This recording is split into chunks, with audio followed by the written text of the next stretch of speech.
Namaste, Jai Bharat. The general elections are over. We also had session in Parliament. Prior to the elections, the opposition, they were resorting to all means, all kinds of propaganda to get into power. It was indeed very hard for a group of people who had been ruling Bharat right from their birth to stay out of power for 10 years. And now they were so desperate to come back to power. And they were trying. But after that, for the first time in last 10 years, they could claim the opposition leadership which they got. Now, post formation of third ND government, I come across some 7 lies which they were spreading very calculatively, very deliberately, very planningly, and with all kinds of propaganda. 7 lies were told. Let me list them one by one. 1. Right in the Parliament, they gave a fake news on the Agniveer program. Remember, that's very, very sensitive. Playing politics with the forces of the nation.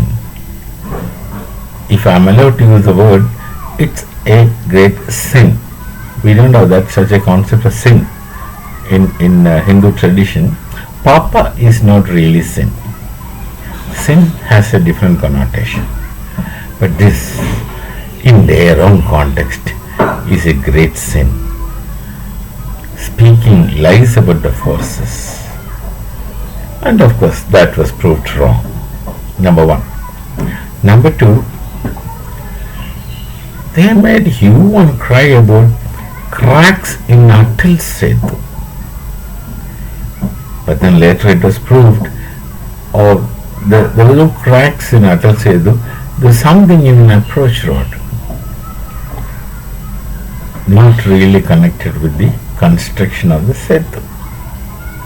But why these people want to demean the nation in the process of acquisition of power? Why they want to demean? There's only one reason why they want to demean. It's because they just really don't belong to the nation. They wanted this nation for themselves and possibly to sell it off. That's the second second lie. Cracks in Atal Setu. The third lie is that the falling of Ayodhya's station boundary wall, Ayodhya railway station. But that happened somewhere else, not in the main structure. That also was demonstrated to be lie. Ayodhya station boundary wall is falling down. It is not with the main structure. Now, the fourth is the story of NEET exams. Their own people who involved in huge scam, and their own people, I need not to say what kind of people, their own people, those who were involved in, things were in the media subsequently. Now the story of Ayushi Patel had been proven false. The documents which she submitted is not genuine. Court has found it. That's the fourth one. Then the fifth lie is about IRCTC. There's in IRCTC only a given surname people can get the tickets booked through one attempt or individual, which also the railway, so that's not the case. That's another lie. Then how they went on celebrating all over that, there's a leakage in Ramji's temple in Ayodhya, which again has been shown as lie. Fake means lie, they deliberately lie. Then seventh one. This is the sixth one I said, the seventh one. I identified 7 lies by the opposition after elections, after the formation of the government. The seventh one is that Sri Om Birla's daughter got into civil services without writing the exams. How can they say lie like this when there are records to prove that they are wrong? And that also got proved. Now, they deliberately tell lies, spread lies. What is it called? The Goebbelsian method of repeating a lie until people believe that lie is true. But that's not going to happen.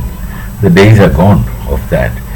And then they have such support, such organizations, and such meticulously calculated steps, but they really lack the life and spirit. The objectivist somehow gets into power. The objectivist somehow get into power. Somebody is groomed right from childhood that you will be the ruler, next ruler. Think about the situation of a prince. A prince can be an absolute idiot, but just by virtue of his being prince, he is going to rule the nation, country somewhere in future when the time comes. So he is getting groomed for that. All kinds of things. And he is so sure that tomorrow he is going to sit on the throne. Such situations should not happen in political democracy. One should not feel that my ancestors were rulers, so I should also be ruler. That's only common sense. So, since the rule comes to me, it served me in a golden plate. I needed to study. I needed to show any qualities. That Machiavellian theory of old. This is European political theory, the Machiavelli's theory. In his book Prince and Other Writings, he says that a prince need not have all the qualities which he is supposed to be possessing. He should only pretend to have those qualities. He really need not have qualities. He should only pretend to have the qualities. And the prince knows how to cheat people, or his caucus around him knows how to cheat the people, deceive the people into believing that the prince has these such and such as qualities. This is a Machiavelli's suggestion for a prince in his book Prince and Other Writings. And in 2024, somebody is attempting this, somebody is trying it, and that really is going to be appalling. Lies, 7 lies.